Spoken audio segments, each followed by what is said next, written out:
வாழ்க வையகம், வாழ்க வையகம், வாழ்க வளமுடன். குரு வாழ்க, குருவே துணை. சிந்தனையை, உடல் நலத்தை சீர் அமைத்து உய்வித்த குருவே வாழ்க, வாழ்க வளமுடன், வாழ்க வளமுடன், வாழ்க வையகம். கனடா ஸ்கை யோகா அறக்கட்டளையை சிறப்பாக நடத்தி வருகின்ற ஆன்மீக அன்புள்ளங்கள், குறிப்பாக பேராசிரியர் முனைவர் சிவசங்கரம் ஐயா அவர்கள் மற்றும் இந்த நிகழ்ச்சியில் தொடர்ந்து சிறப்பித்து வருகின்ற அன்பர்கள் அனைவருக்கும் அருட்தந்தை வேதாத்ரி மகர்ஷி அவர்கள் சார்பாக வாழ்க வளமுடன் என்ற வாழ்த்துக்களையும் எனது அன்பு கலந்த பணிவான வணக்கத்தையும் சமர்ப்பித்து, குருவின் குரல் வேதாத்திரிய தொடர் சிந்தனையின் 94ஆம் பாகத்தில் இன்றைக்கு கருமையம், ஜீவாத்மா, பரமாத்மா, மனம், எண்ணம், இந்த தலைப்புகளை ஒட்டிய சிந்தனையின் துவக்கம். மகிழ்ச்சியுடைய ஒரு கவிதையோடு துவங்குவோம். காந்த சூழல், ஈர்ப்பு மையம், உயிர் வித்து மூன்றும் கலந்து செயல்புரியும் கருமைய உண்மை தேர்வோம். காந்தத்தில் இறைநிலையும் உயிர் அறிவு மனமும் கருத்தாலே உணர்வதற்கு அகத்தவமே வழியாம்.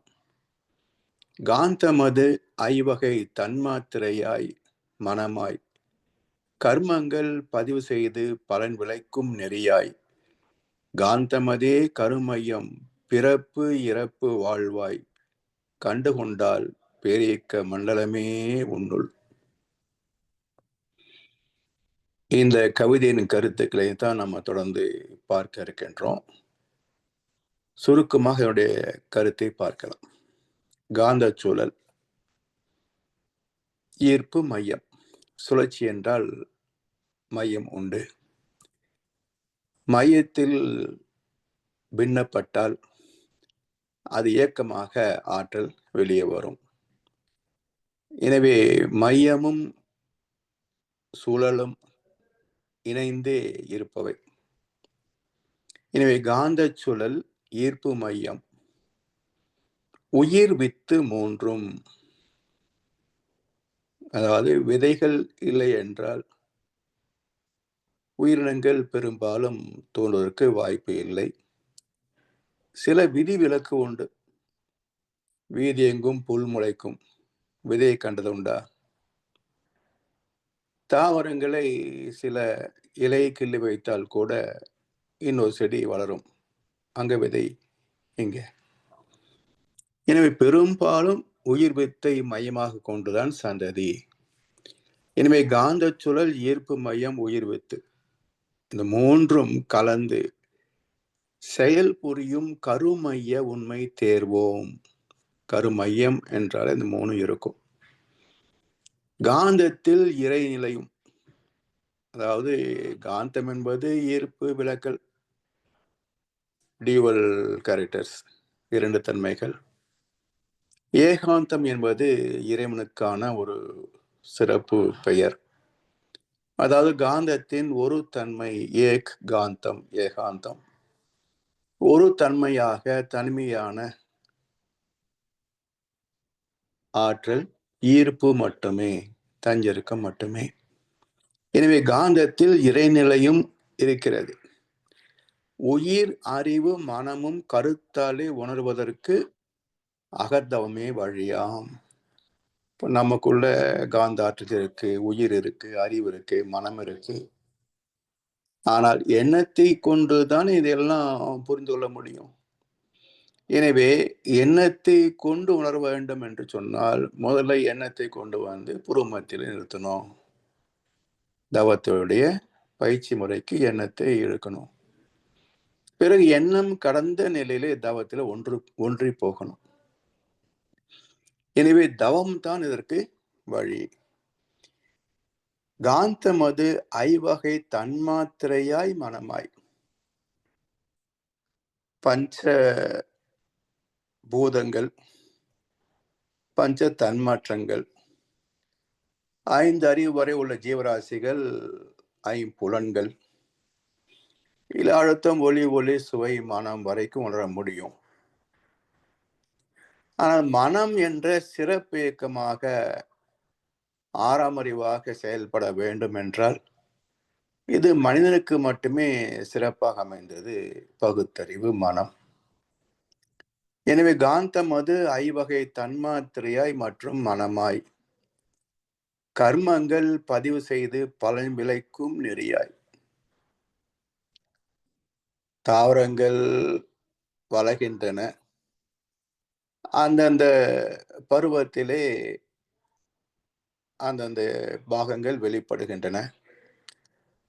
பிறகு மலர்ந்து அது சூலுற்று கருவாகி காய், பழம், கொட்டை என்று அடுத்த சந்ததி விருத்திக்கு போகிறது. இப்படி எல்லாமே பதிந்து கர்மங்கள் பதிவு செய்து பலன் விளைக்கும் நெறி யாரு? தெய்வ நீதியாக அமைந்திருக்கின்ற இறைநிலையே. காந்தமதே கருமையம், பிறப்பு இறப்பு வாழ்வாய். காந்தம் தான் எல்லாமே. அதுக்குள்ள மையத்தில் சுத்தவெளி, அதன் எழுச்சி பெற்ற ஆற்றல், அதனோடு விளைவாக காந்தலைகள், அதிலே அனுபவங்கள் பதிகின்ற போது கருமையம். இந்த அனுபவங்களே அடுத்தடுத்த பிறப்பு இறப்பு பிறப்பு இறப்பு என்ற அந்த தொடர் பிறவிக்கு காரணகர்த்தாவாக அமைந்திருக்கிறது. எனவே காந்தம் அதே கருமையம், பிறப்பு இறப்பு வாழ்வாய் கண்டு கொண்டால் பேரியக்க மண்டலமே உன்னுள். நம்ம எங்க இருக்கிறோம்? இந்த வீட்டுல, இந்த ஊர்ல, இந்த நாட்டுல, இந்த பூமி உருண்டையில, இந்த சூரிய குடும்பத்துல, இந்த பால்வெளி மண்டலத்துல, இந்த பிரபஞ்சத்துல அப்படியே விரிந்திருந்து போனா உலகம் என்ற பிரம்மலோகம் என்ற இந்த பிரபஞ்சம், யூனிவர்ஸ். இப்போ கருமையம், பரமாத்மா, ஜீவாத்மா, மனம், எண்ணம் 6 ரகசியமான கருத்துக்களை உள்ளடக்கிய பல பேருக்கு தெரிந்த சொற்கள் தான். கருமையம் விஞ்ஞானிகளுக்கு மட்டும்தான் தெரியும். ஆனா சாதாரண மனிதனுக்கும் பரமாத்மானா என்னன்னு கேள்விப்பட்டிருப்பாங்க, ஜீவாத்மான்னு கேள்விப்பட்டிருப்பாங்க. மனதைத்தான் வாழ்க்கையாக பயன் கொண்டிருக்கின்றாங்க. எண்ணங்கள் அதிலிருந்து தொடர்ந்து எழுந்து கொண்டு இருக்கின்றன. அப்ப பரமாத்மா, ஜீவாத்மா, மனம், எண்ணம் 4 அம்சங்களும் எல்லோரும் சொல் அளவிலேயாவது தெரிந்து வைத்திருக்கக்கூடிய விஷயங்கள். ரகசியார்த்தம் தெரியாது, சொல் அளவிலே தெரியும். தெரியாத 2 கருமையம். இப்போ இந்த 6 அம்சங்களை புரிந்து கொண்டு விட்டால் பேரியக்க மண்டலமே நமக்குள்ளாக நினைத்த மாத்திரத்தில் அங்கே போகவும் முடியும்.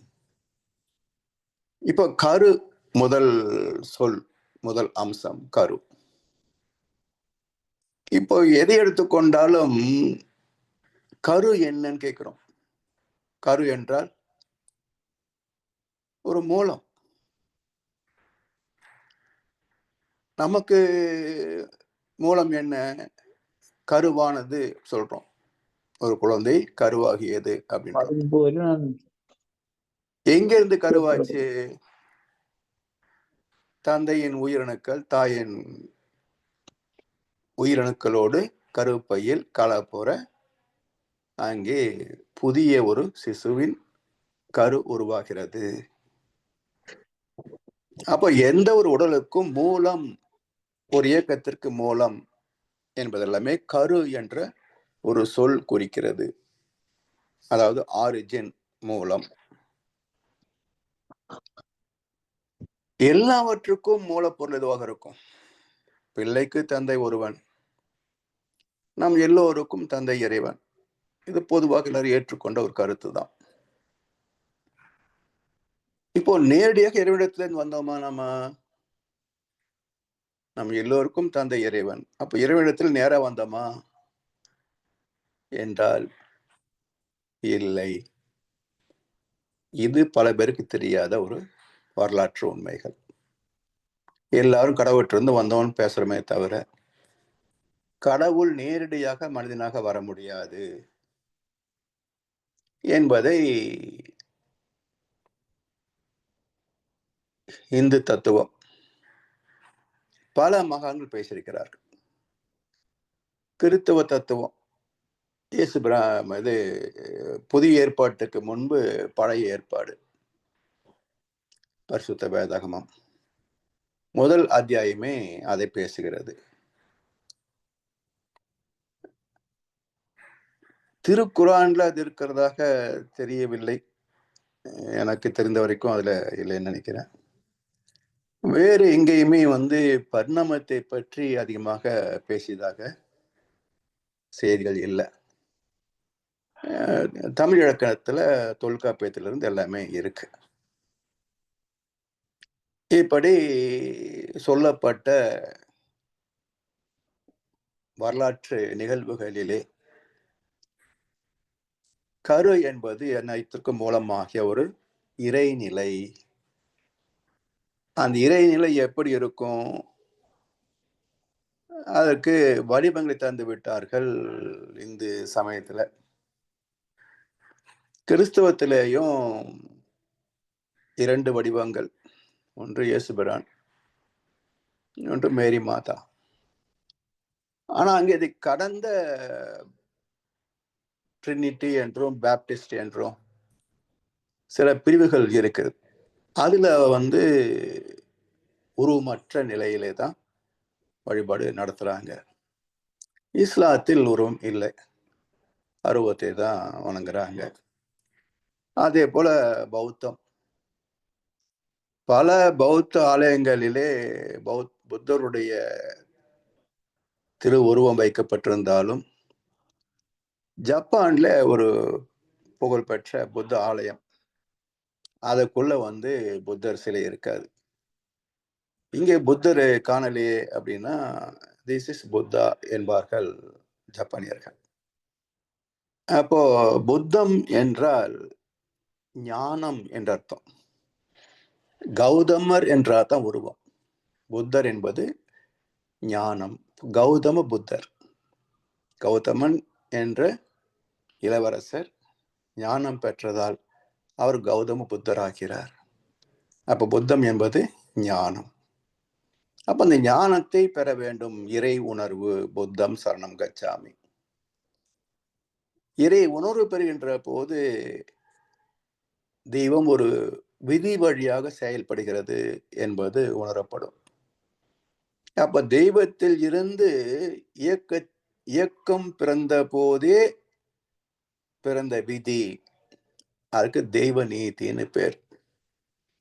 இந்த தெய்வ நீதியே இயல்புக்க விதியாக, இயற்கை விதியாக, செயல் விளைவு விதியாக ஒவ்வொரு பரிணாமத்தின் நீதிகளை ஒட்டி வார்த்தைகள் மாறுபடும். அவ்வளவுதான். இறை துகளிலே இயல்புக்க விதின்னு சொல்லுவோம். பஞ்சபூதங்களில் இயற்கை விதி என்று சொல்லுவோம். பிறகு ஜீவன்களிலே செயலுக்கு தக்க விளைவு, காஸ் அண்ட் எஃபெக்ட் சிஸ்டம் என்று சொல்லுவோம். மொத்தத்தில் இந்த மூன்றும் இணைந்தது எல்லாமே தேவ நீதிக்குள் அடக்கம். அப்ப தம்மம் சரணம் கச்சாமி, அந்த இறை நீதியை மதித்து வாழ்வது. இவற்றை கற்றுக் கொடுப்பதற்கும் பயிற்சி செய்வதற்கும் கற்றுக்கொள்வதற்கும் ஒரு இடம் வேணும். சங்கம் சரணம் கச்சாமி. அப்ப புத்தம் தம்மம் சங்கம், இந்த 3 கோட்பாடுகள் தான் மனவளக்கலையிலையும் மையம். இங்கேயும் இறை உணர்வு பெறுவதற்கான தவம், தம்மம் தேவ நீதியை வலியுறுத்துவதற்காக அதற்கான அகத்தாய் பயிற்சிகள், கற்றுக்கொள்வதற்கும் தேர்ச்சி பெறுவதற்கும் கற்றுக் கொடுப்பதற்கும் அறிவுத்திருக்கோவில்கள், தவ மன்றங்கள். இப்படி புத்த மதத்தில் உள்ள அதே 3 அம்சங்கள் வேதத்திலேயும் இருக்கும். சரி, இப்போ கரு என்பது அனைத்திற்கும் மூலம் என்று பார்க்கிறோம். அந்த மூலமாகிய இறைநிலை கரு எப்படி இருக்கிறது என்றால், கருப்பொருள் கருப்பொருள் அது ஒரு வடிவத்தில் இருந்தால், அதிலிருந்து பிறக்கின்ற அனைத்தும் அதே வடிவத்தில தான் இருக்கும். இப்போ ஒரு பாவக்காய் விதைக்கிறோம். வருகின்ற செடி பாவக்காய் மாரி தான் இருக்கும். இப்போ தாய் தந்தைக்கு குழந்தை பிறக்கிறது, குரங்கு குட்டி பிறக்காது. மனித குழந்தை தான் பிறக்கும். ஒரு ஆண் குரங்கும், பெண் குரங்கும் இணைந்தால் மனித குழந்தை பிறக்குமா? குரங்கு குட்டி தான் பிறக்கும். அப்ப அதிலிருந்து அதுதான் வரும். அப்ப இறைவன் உருவத்தில் இருந்தால், இத்தனை உருவங்கள் வந்திருக்க முடியாது. இறைவனே உருவங்களாக வந்திருக்கணும். ஒரே உருவமா தான் இருக்கும். திருப்பதியில போய் மொட்டைன்னு கூப்பிட்ட மாரி இருக்கும். அப்ப இத்தனை தோற்றங்கள் வந்திருக்கின்றன. எண்ணற்ற இயக்கங்கள் நிகழ்ந்து கொண்டிருக்கின்றன. இவை அனைத்திற்கும் கருப்பொருளாகிய அந்த இறைநிலைக்கு என்ன வடிவம்? என்ன வடிவம்? இது எப்படி புரிந்து கொள்ளலாம் என்றால், இப்போ நாம திருமணமாகி சாந்தி முகூர்த்தம் நடந்து, பிறகு ஒரு நாள் கருவாகி, பிறகு ஒரு 2 மாசம் கழிச்சு மருத்துவரிடத்துல போய் காட்டுகின்ற போது தானே உண்டாயிருக்கிறது என்ற செய்தி சொல்றார். கரு உண்டான போதே தாய்க்கு தெரியுமா? தந்தைக்கு தெரியுமா?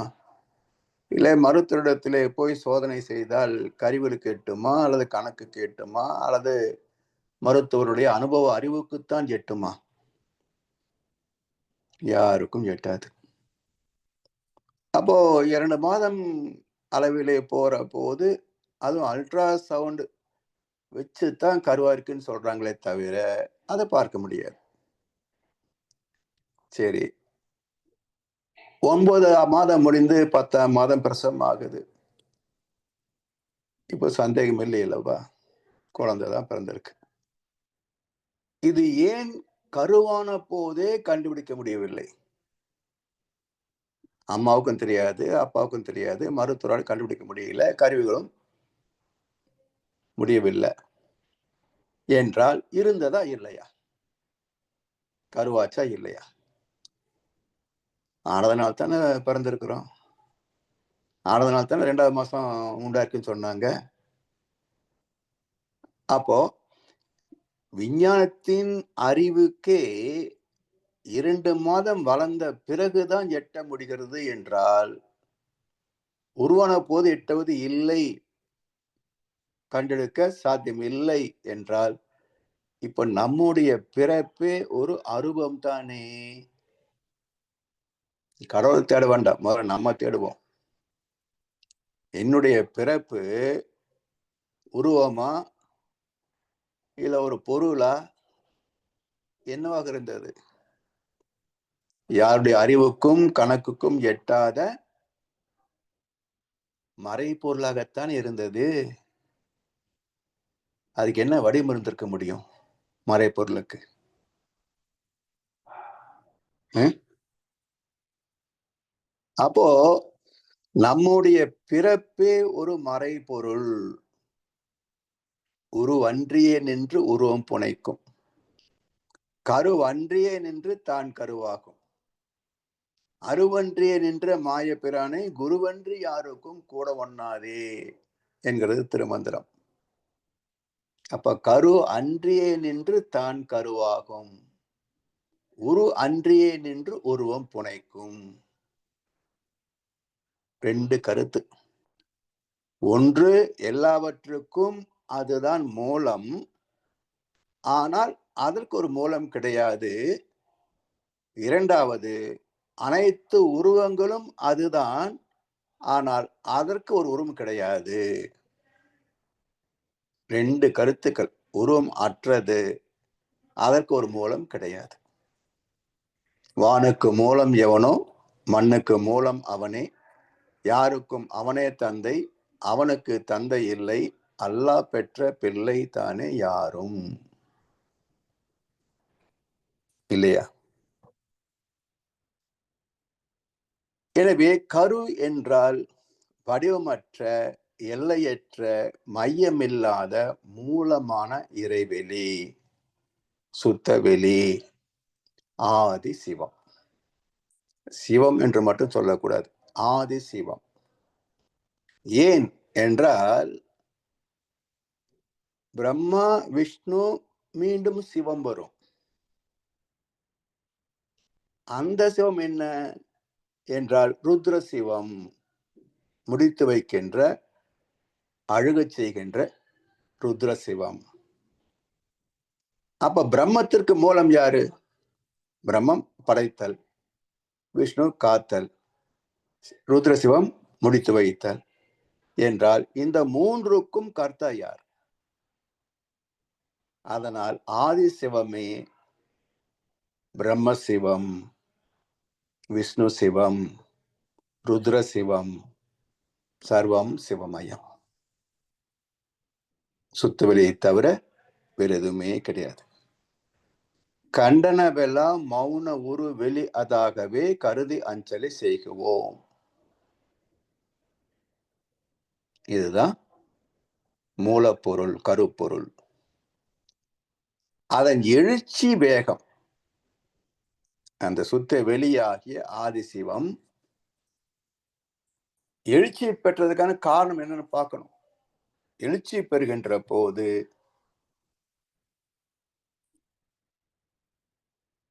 வேகம் பிறக்கிறது.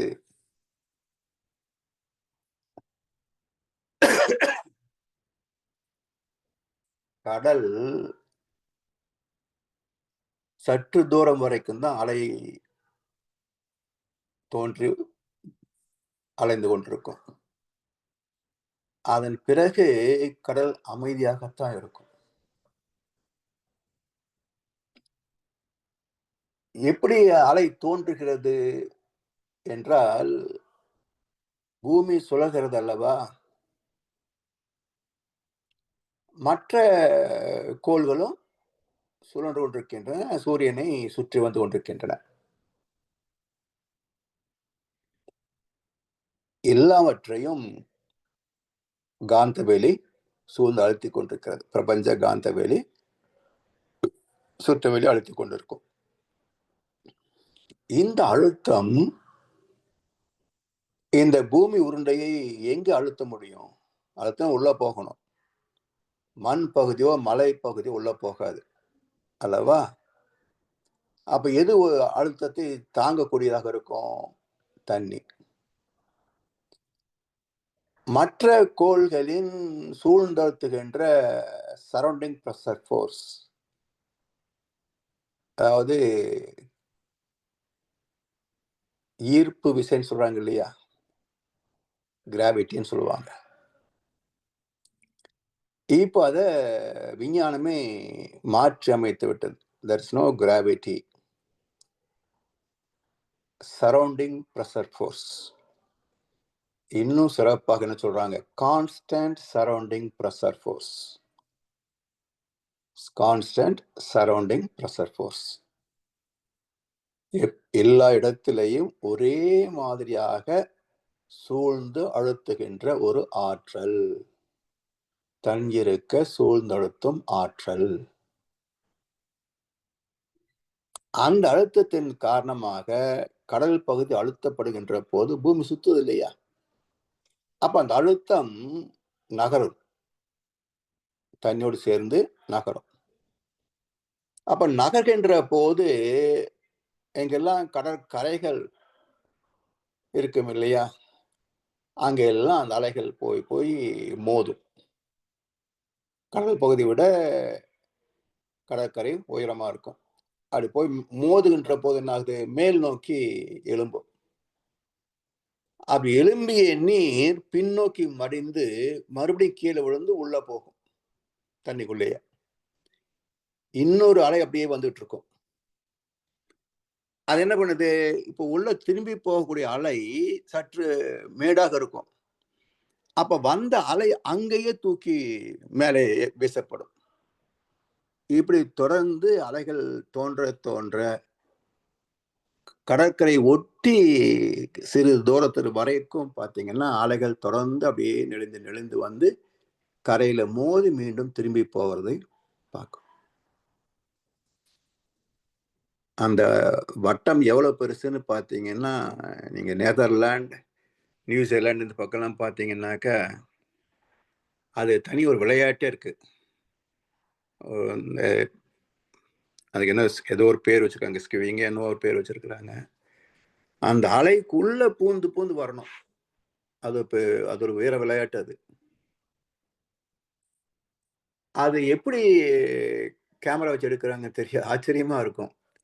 ஒரு பெரிய குகை மாதிரி அதுக்குள்ள அப்படியே ஒரு அலையிருந்து இன்னொரு அலைக்கு கடந்து கடந்து போய் ரொம்ப தூரம் பயணிச்சு திரும்புவாங்க. அப்படி ஒரு போட்டியெல்லாம் நடந்துட்டு இருக்கு. ஆச்சரியமான விஷயமா இருக்கும். அப்படி அலைகளுடைய தன்மை. இப்போ கடல் தான் எழுச்சி பெற்ற அலையாகுது. இதே போலத்தான் சுத்தவெளியிலிருந்து எழுச்சி தோன்றுகின்ற போது, அதுவே அலையாக மாறுகிறது. ஆனா இவ்வளவு பெருசா இருக்காது. எவ்வளவு சிறிய அலை என்று நாம் அனுமானிக்கின்றோமோ, அதை விட பல 1000 மடங்கு சிறியது.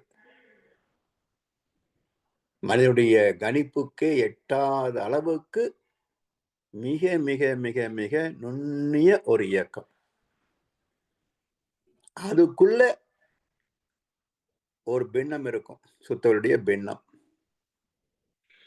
அந்த பின்னத்தின் ஆற்றல் தான் எழுச்சி பெற்று சுழல் அலையாக 3 என்ன சொல்லுவோம் 3 சுழல் வரைக்கும் விரியும். அது பூரா காந்தமாக மாறும். இதுதான் கருமையம்.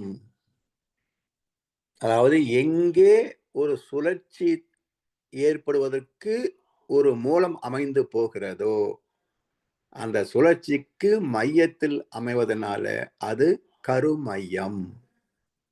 அப்ப கருவுக்கு மைய புள்ளி கிடையாது, எல்லையும் கிடையாது. கரு மையத்திற்கு மையம் உண்டு. அந்த மையத்தின் ஆற்றல் எந்த அலை விரிவு வரைக்கும் போக முடியுமோ, அது எல்லைக்கோடும் உண்டு. அப்ப எல்லா அலைகளுக்கும் இந்த பூமியில 40 வரைக்கும் போகக்கூடிய ஆற்றல் தான் உண்டு. Maximum 1 to 40 cycles per second. இத 3 வரைக்கும் உள்ளது இரைத்துகள் நிலை, 7 வரைக்கும் உள்ளது விண்கல நிலை, 13 வரைக்கும் உள்ளது ஜீவகாந்த நிலை, 14லிருந்து 40 வரைக்கும் உள்ளது ஜீவன் நிலை, ஜீவாத்மா நிலை என்று சொல்வார்கள். இப்படி இயல்பூக்கத்தால் தற்சுழல் துகளான போது அமைந்தது கருமையம். கருமையம். இதை மகிழ்ச்சி அவர்கள் இறை விஞ்ஞானம் என்று சொல்லுவார். 3 வார்த்தை இறை, விண், ஞானம். இறை சுத்தவெளி, விண் இயக்க நிலை, ஞானம் ஞானம் என்றால் அறிவை அறிந்த தெளிவே ஞானம். இப்போ இசையை பற்றிய தெளிவான ஆழமான அறிவு இருந்தால் இசைஞானி. நாட்டிய கலையை பற்றிய தெளிந்த அறிவு இருந்தால் நாட்டிய கலைஞர். இப்படி எந்த கலையை எடுத்துக்கொண்டாலும் அதிலே ஐயமின்றி தெளிவாக அதுல அனுபவப்பட்டவர்களுக்கு அந்தந்த துறையை ஞானம் என்று சொல்வார்கள். அப்படி வாழ்க்கையை பற்றிய தெளிவு இருந்தால் அது வாழ்க்கையை பற்றிய ஞானம்.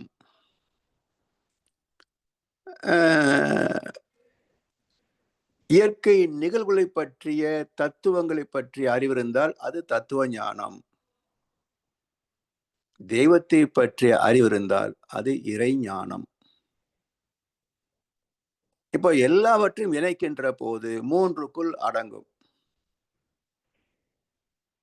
முதலே சொன்னமே, இந்த பாடல் முதல் வரி என்ன? காந்தச் சுழல், ஈர்ப்பு மையம், உயிர் வித்து 3. அப்ப அந்த 3 நிலைகளை சொல்லுகின்ற போது இறை விஞ்ஞானம், சுத்தவெளி, இயக்க நிலையாகிய காந்தம், எல்லாவற்றையும் அறிந்துள்ளக்கூடிய மனித இனத்திலே பிறந்து பெற்ற முழுமை அறிவு. இந்த 3ஐயும் இணைத்த ஒரு சொல் தான் இறை விஞ்ஞானம்.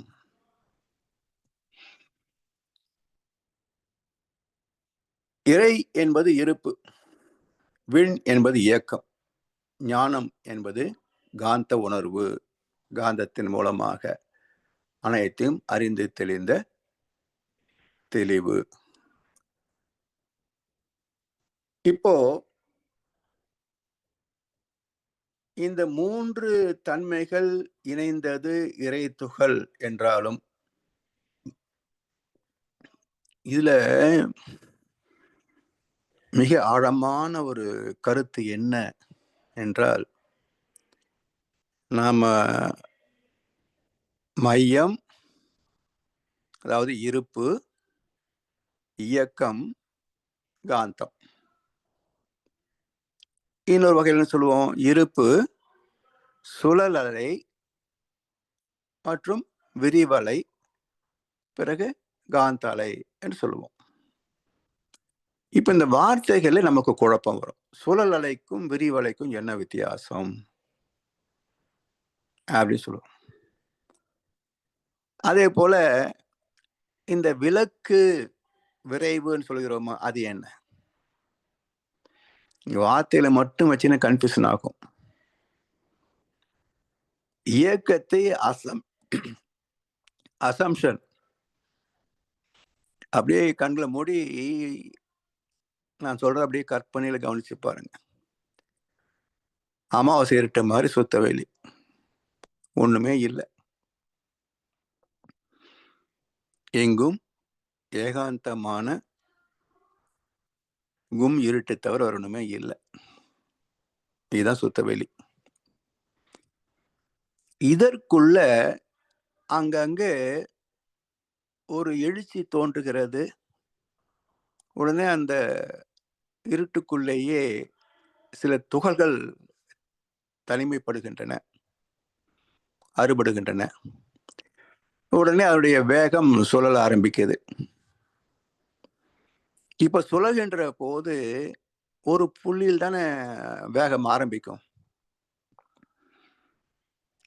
அந்த புள்ளியில தொடங்கி மீண்டும் ஒரு வட்ட வடிவமாக வந்து அதே புள்ளியில முடிந்து விட்டால் என்ன சொல்லுவோம்? வட்டம் அப்படின்னு சொல்லுவோம். அந்த புள்ளிக்கு பக்கத்துல வந்து அதோடு இணையாம அடுத்த வட்டத்திற்கு புறப்பட்டு விட்டால் இப்ப என்ன சொல்லுவோம்? ஸ்ப்ரிங் இல்லையா? Spring, spiral. இது போல 3 அலை வரைக்கும் அதனுடைய வேகம் வந்து முடிஞ்சு போகுது. இப்ப மையத்துல புள்ளி, அந்த புள்ளியே சுழல ஆரம்பிக்கிறது. தொடங்கிய ஒரு இடத்துல இருந்து மீண்டும் அதே இடத்துக்கு வந்து அது இணையாம அடுத்த சுழலுக்கு போயிடுது. அது 3 சுழல், ஒரு 3 ஸ்ப்ரிங் வரும்போது அது முடிஞ்சு போச்சு. அவருடைய சக்தி அதுக்கு மேல இல்லை. இப்போ இந்த 3 அலைக்கு பிறகுதான் காந்தமா? இல்ல. ஏனென்றால் இப்போ ஒரு ஒரு வெள்ளைத்தாள் எடுத்துக்கங்க. ஒரு பேனா எடுத்து அதுல ஒரு புள்ளி வைக்கிறீங்க. இந்த புள்ளி ஒட்டி இடைவெளி விடாம 3 வட்டம் போட்டீங்கன்னா, இப்ப பேப்பருக்கும் இந்த 3 வட்டத்துக்கும் இடையில கேப் இருக்குமா? ஒரு வெள்ளைத்தாள் எடுக்கிறீங்க. ஒரு கருப்பு மை எழுதுகோல் எடுத்துக்கிறீங்க, ஒரு புள்ளி வைக்கிறீங்க, கை எடுக்காம அந்த புள்ளியை சுத்தி அப்படி ஒரு 3 வட்டம் நெருக்கமாக இடைவெளி இல்லாம போட்டீங்கன்னா, இப்ப என்ன இருக்கும், அந்த புள்ளியே சற்று விரிவு பெற்று சொல்லலாமே தவிர யாராவது சொல்ல முடியுமா? இல்ல. இப்ப இதுல இறைத்துகளில இது எவ்வளவு தூரம் பாத்தீங்கன்னா, அளக்க முடியாத அளவுக்கு நுண்மையா இருக்கும். லேசான ஒரு இடம் இருக்கும், அவ்வளவுதான். அப்ப விரிவலைக்கு என்று தனித்த இடம் கிடையாது.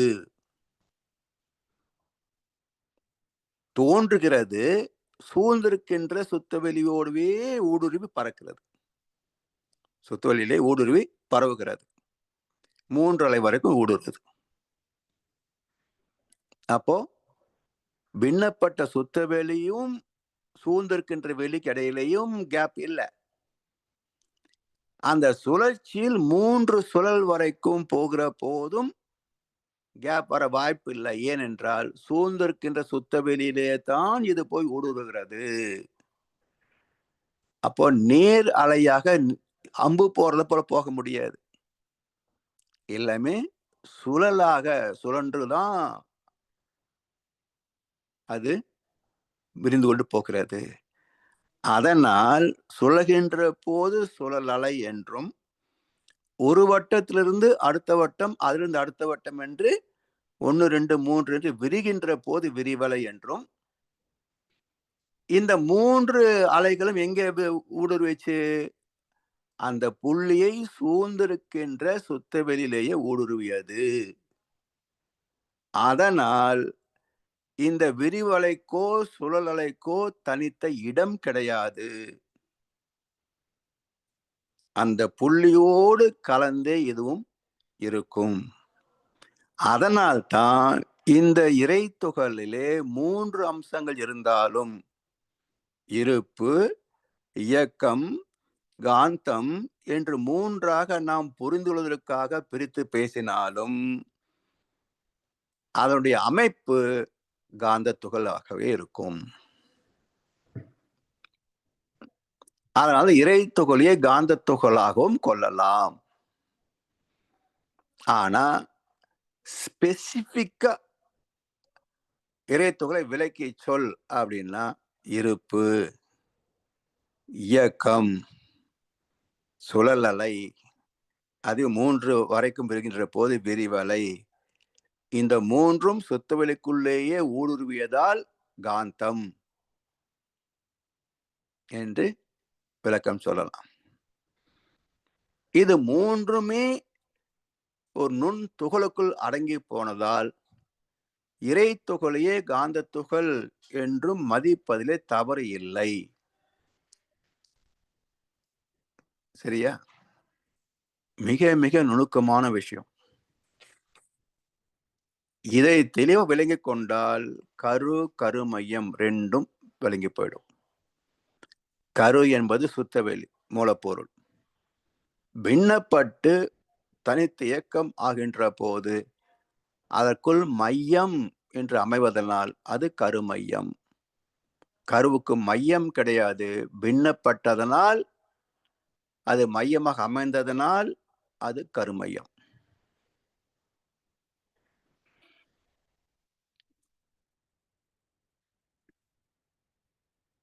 இந்த இறை துகள்களின் சேர்க்கை என்ன சொல்றோம்? வின், எலக்ட்ரான், அவருடைய சேர்க்கை பஞ்சபூதங்கள், பிறகு நுண்ணுயிர் முதற்கொண்டு ஜீவராசிகள். சரி, இப்போ சுத்தவெளி, விண்கலம், சக்தி கலம் அல்லது அர்த்தநாரி அல்லது பிரம்மலோகம் அல்லது சிவசக்தி கலம் அல்லது விண்வெளி.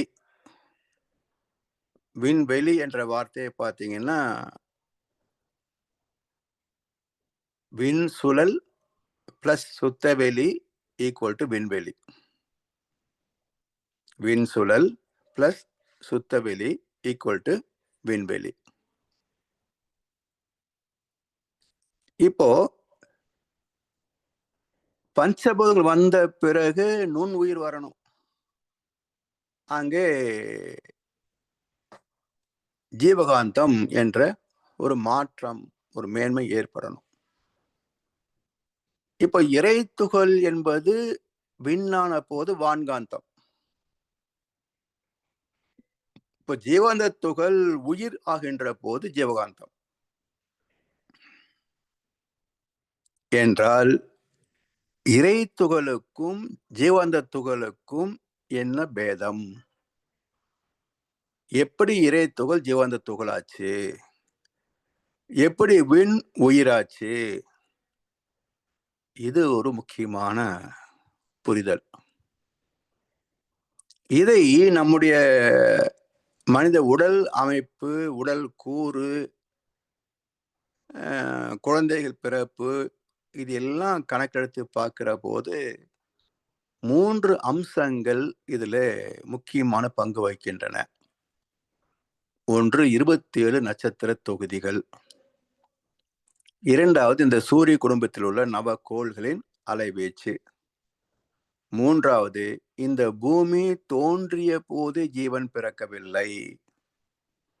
ஒரு கட்டத்தில் இங்கே நுண் உயிர் மைக்ரோ பாக்டீரியா தோன்றுகிறது. அந்த காலகட்டத்தை என்ன சொல்றாங்க? இந்த பூமியின் பஞ்சபூத சேர்க்கையிலே ஒரு குறிப்பிட்ட விகிதாச்சாரம் இருந்திருக்கணும். இவ்வளவு காத்து, இவ்வளவு தண்ணி, இவ்வளவு மண்ணு என்று ஒரு விகிதாச்சாரம் அமைந்த நிலையிலே தான் ஜீவன் அங்கே தோன்றியது. அந்த ரேஷியோ வருகின்ற வரைக்கும் இங்கே ஜீவன் தோன்றவில்லை.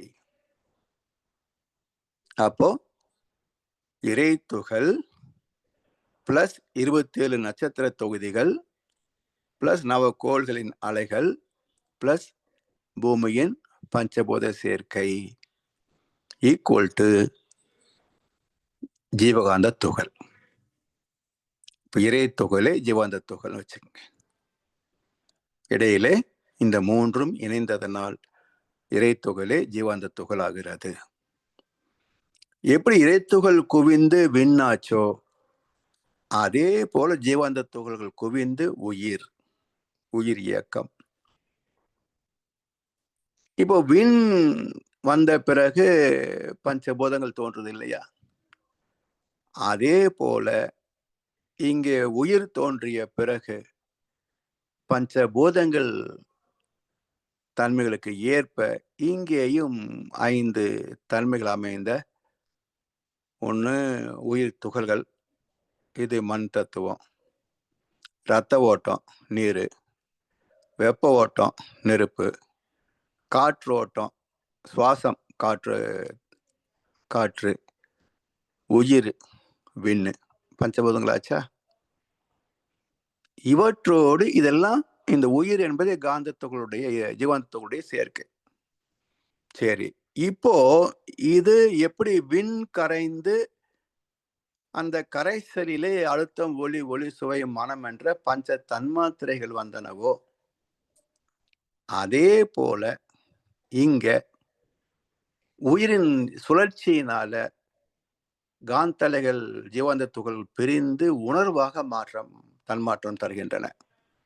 அப்போ தொடு உணர்வு, சுவை, வாசனை, பார்வை, ஓசை என்ற 5 புலன் உணர்வுகளாக இங்கே வெளிப்படுகின்றன.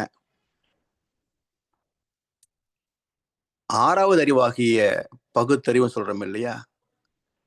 இது என்ன செய்யுது? இவை அனைத்தையும் உணரக்கூடிய ஜீவகாந்தம் சொல்றோம் இல்லையா? அதை உணரக்கூடிய ஆற்றலாகவும் வெளிப்படுகிறது. அந்த வெளிப்பாட்டின் முழுமை நிலையை 6ஆம் அறிவுன்னு சொல்றோம். இந்த உணர்கின்ற திறத்தின் முழுமை நிலையை 6ஆம் அறிவு பகுத்தறிவு பேசுகின்றோம். ஏன்னா உண்மையிலேயே இந்த உணர்வு என்பது எங்க இருக்குங்க? நுண்ணுயிர் தோன்றிய போதே உணர்வும் தோன்றிவிட்டது. அதுவும் அறிகிறது, ஸ்பர்சத்தை அறிகிறது. அடுத்தடுத்து வரக்கூடிய ஜீவன்களில் ஒவ்வொரு புலனாக அறிந்து கொண்டே வருகிறது. அப்போ உணர்கின்ற திறம்தான் ஜீவன்களின் சிறப்பு அம்சம். அதுல உணர்ந்தேன் என்ற ரெக்கார்டு வருது பாருங்க, பதிவு. அப்போ ஜீவாந்த களம் பிளஸ் அனுபவம் ஈக்குவல் டு மனம் அல்லது கருமையம் ஆத்மான்னு வச்சுக்கோங்க. இப்போ ஜீவாந்தத்துடைய சுழற்சிக்கு மையம் அமைகின்ற போது கருமையம்னு பேரு. இப்ப நம்ம உடம்பு எடுத்துட்டீங்கன்னா ஜீவாந்தம் சுழற்சி நடக்கிற போது மையம் ஏற்படும், அதுக்கு கருமையம்னு பேர், ஸ்பெசிபிக் கிராவிட்டி. இதுல அனுபவங்கள் எல்லாம் போய் கலக்கிற போது genetic centre plus experiences equal to soul. ஜீவாந்த கருமையம் பிளஸ் அனுபவங்கள் ஈக்குவல் டு ஆத்மா. இந்த அனுபவங்கள் எப்போ தொடங்குது? ஜீவகாந்தம் என்பது 8 துவங்கி 13 வரைக்கும். அதன் பிறகு இந்த ஜீவந்த களத்தோட லேசான வெப்பத்தன்மையும் நீர்த்தன்மையும் இணைகின்ற போது அங்கே ஜீவன் தோன்றுகிறது, மைக்ரோ பாக்டீரியா. ஜீவன் தோன்றிய பிறகு அது அனுபவம் பெறுகிறது. இப்போ மைக்ரோ பாக்டீரியாவுக்கு என்ன அனுபவம் கிடைக்கும்? வெயில்ல வெப்பத்தை உணரும், மழையில குளிர்ச்சி உணரும், காற்றடிக்கிற போது உரசலை உணரும். அப்ப இது எல்லாமே அதுக்குள்ள பதியும். அப்ப என்ன, அது காந்த கருமையம் பிளஸ் அனுபவங்கள் ஈக்குவல் டு ஆத்மா. அப்போ நுண் உயிர் பிறக்கின்ற போதே ஆத்மாவும் பிறக்கிறது. முதல்ல கருமையம் பிறந்தது, அதோடு பதிவு என்று தோன்றிய போதே ஆத்மா பிறந்து விட்டது. அப்புறம் தாவரங்கள், ஈரறிவு, மூவறிவு, 4 அறிவு, 5 அறிவு, எல்லா ஜீவராசிகளுடைய அனுபவங்களும் நம்மகிட்ட இருக்கும். அதாவது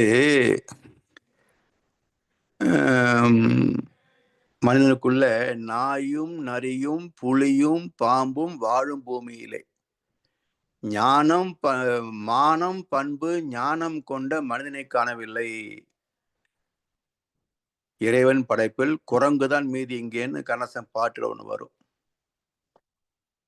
இப்ப மனிதனாக இல்ல, குரங்குகளா வாழ்ந்துட்டு இருக்கிறாங்கன்ற கருத்தை சொல்றாங்க.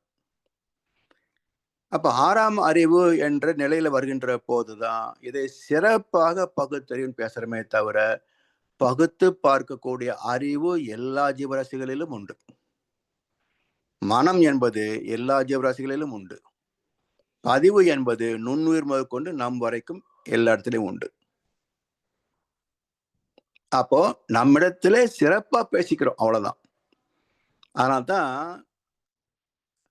8 அம்சங்கள் எல்லா ஜீவனுக்குள்ளும் இருக்கும். உடல், உயிர், ஜீவாந்தம், கருமையம், மூளை, உள்ளம், மனம், புலன்கள், 8 இணைப்பேக்கம் ஜீவன். கடல், நிலம், ஆகாயம் 3இல் வாழ் உயிர்களுக்கு கணக்கெடுத்து 8இல் 1 எடுத்து விட்டால் விடல் வேண்டும் ஜீவன் என்ற பெயரை. அதற்கு வேறு பெயர் ஜட பொருள் என்று மகர்ஷர் கவியில சொல்வாங்க. அப்போ கரு என்ன தெரிஞ்சுக்கிட்டோம், கரு மையம் ஸ்பெசிபிக் கிராவிட்டி தெரிஞ்சுக்கிட்டோம். பரமாத்மா 8 முதல் 13 வரைக்கும் உள்ள ஜீவகாந்த அலைக்களம், உணர்கின்ற திறமுடைய ஜீவாந்த களம். இதுவே லேசன் வெப்பமும் நீர்த்தன்மையும் இணைந்து நுண் உயிராகிற போது அது பெற்ற அனுபவங்கள் அந்த ஜீவாந்த கருமையத்திலேயே இருப்பாகிற போது கருமையத்தோடு கலந்த அனுபவம் ஆத்மா என்று சொல்லப்பட்டது. புரிஞ்சுக்கிட்டோம். இப்ப என்னாச்சுங்க, கருமையம், பரமாத்மா, ஜீவாத்மா. இப்ப மனம், எண்ணம். இப்ப மனம் என்பது என்ன? Mind is mind because it minds. If you don't mind, there is no mind. Simple definition இல்லையா? ஆனா ஒன்றும் புரியாது. இப்ப மனம் என்பதற்கு என்ன என்று புரிந்து கொள்ள வேண்டும் என்றால், அனுபவம் என்னன்னு தெரியணும். அது எப்படி பதிகிறது? அப்ப அதுக்கு என்ன பேரு? பதிந்த பிறகு ஆத்மான்னு சொல்லிட்டோம். இப்போ உள்ளே போற போதும், வெளியே வருகின்ற போதும் என்ன பெயர்? இப்போ இந்த பதிவு எப்படி நடக்குது அப்படின்றதுக்கு ஒரு கவி இருக்கு. இது எல்லாமே மனிதனுக்கு தான் சிறப்பாக நாம் பேசுறோம். ஏன்னா, நம்மில் புரிந்து கொண்டால், நம்மை போலவே மற்ற உயிர்களும் என்பதை அனுமானித்துக் கொள்ளலாம். நம்மகிட்ட புரிஞ்சுக்கலாம். மற்ற ஜீவனிடத்துல இப்படி இருக்கும் என்று அனுமானித்துக் கொள்ளலாம். புரியலன்னு சொன்னா அனுமானம் அர்த்தம் இல்லாம போயிடும். புரிந்து கொள்ளவில்லை என்றால் அனுமானம் வெறும் கற்பனையாக போயிடும். அப்ப நம்மிடத்துல இருப்பதை எப்படி புரிந்து கொள்வது என்றால் ஒரு அற்புதமான கவி சொல்றாங்க மகரிஷி. என்னது? பசு ஒன்றை பார்க்கின்றோம். பார்த்த காட்சி கண்ணில், பார்வையிலே கொசு அளவில் பகிர்ந்து காட்ட காண்போம். பசு உருவம் மூளையிலே அழுத்த புள்ளி வடிவாய் பதிந்து அதன் நிழல் வடிவம் பரவும் அலை அலையாய். பசு உருவம் ஜீவகாந்த பரவெளியில் ஆழ்ந்து பரவி இருப்பாகிவிடும் ஜீவாந்த களத்தில். பசு மற்ற பதிவு எல்லாம் மன சுழலுக்கு ஏற்ப பருத்து மூளை செல்விரிக்க எண்ணமாக மலரும். இந்த கவி புரிந்து கொண்டால்தான் பதிவுகள் உள்ளம், மனம், மனசாட்சி, நெஞ்சம், ஆத்மா எல்லாத்துக்கும் அர்த்தம் புரியும். அதை பற்றி விளக்கத்தை அடுத்த அமர்வில் சிந்திப்போம் என்று சொல்லி வாய்ப்பளித்த அனைவருக்கும் நன்றி பாராட்டி என்ற உரையை நிறைவு செய்கின்றோம். வாழ்க வளமுடன், வாழ்க வளமுடன், வாழ்க வையகம். வாழ்க வளமுடன் ஐயா. மிக்க நன்றிகள். வாழ்க வளமுடன் ஐயா. மிக்க நன்றிகள். சிறப்பையா, நல்ல தெளிவான விளக்கங்கள். இப்பொழுது நாங்கள் கேள்வி பதில் பகுதிக்கு செல்வோம் ஐயா. ஐயாவுடன் கேள்விகள் கேட்க விரும்புவர்கள், சந்தேகங்களை தெளிவுபடுத்த விரும்புவர்கள் கைகளை உயர்த்தி கேட்கலாம்.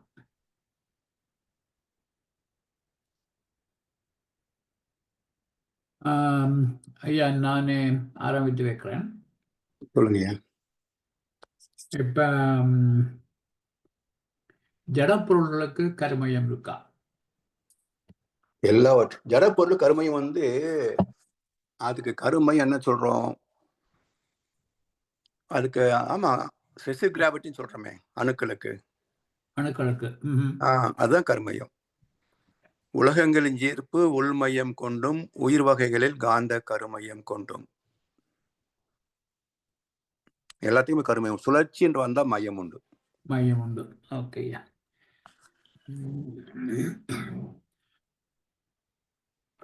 எனக்கு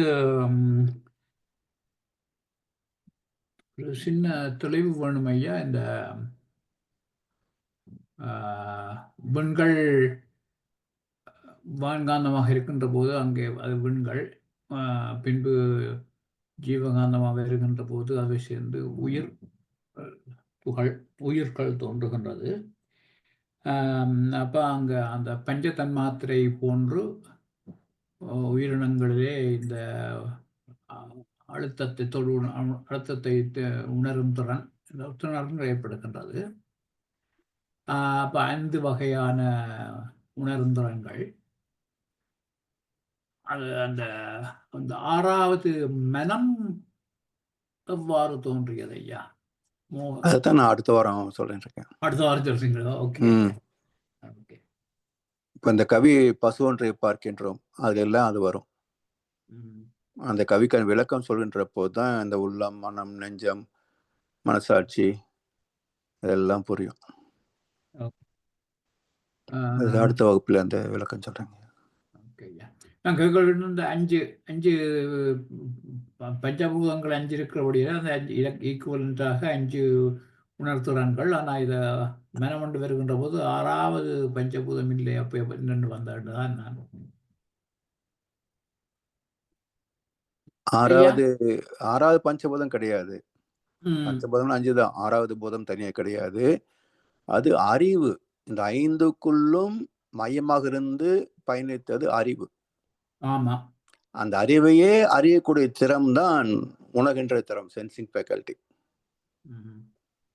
ஸோ மனிதத்துல தான் 6வது அறிவும் நம்ம சிறப்பா பேசுறோமே தவிர, இதற்கான கூறு நுண்ணுயிரிலிருந்தே இருக்கு. இருக்கு. ம்.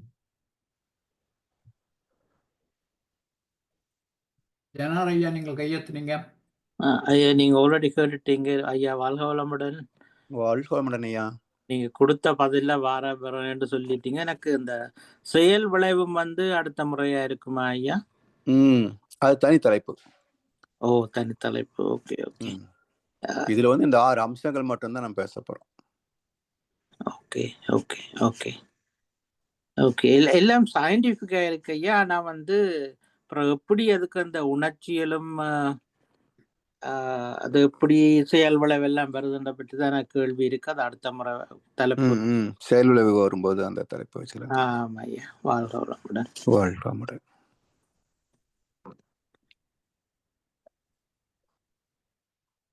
நன்றி ஐயா. நன்றி ஐயா. வாழ்க வளமுடன். வாழ்க வளமுடன். நாங்கள் கேள்வி பதிப்போதையை இத்துடன் நிறைவு செய்வோம். இதுவரை நேரமும் குருவன் குரல் வகுப்பு 94 வகுப்பை சிறப்பாக நமக்கு நடத்தி தந்த முதுநிலை பேராசிரியர் பழனிசாமி ஐயாவுக்கு நாம் நன்றி தெரிவிப்பதோடு ஐயாவுக்கு ஒரு வாழ்த்து தெரிவிப்போம். பேராசிரியர் பழனிசாமி ஐயா அவரது உடல் நலம், மனவளம், பொருளாதார வளம், அவர்தம் அன்பு குடும்பம், அவரது வேதாத்திரிய தொண்டு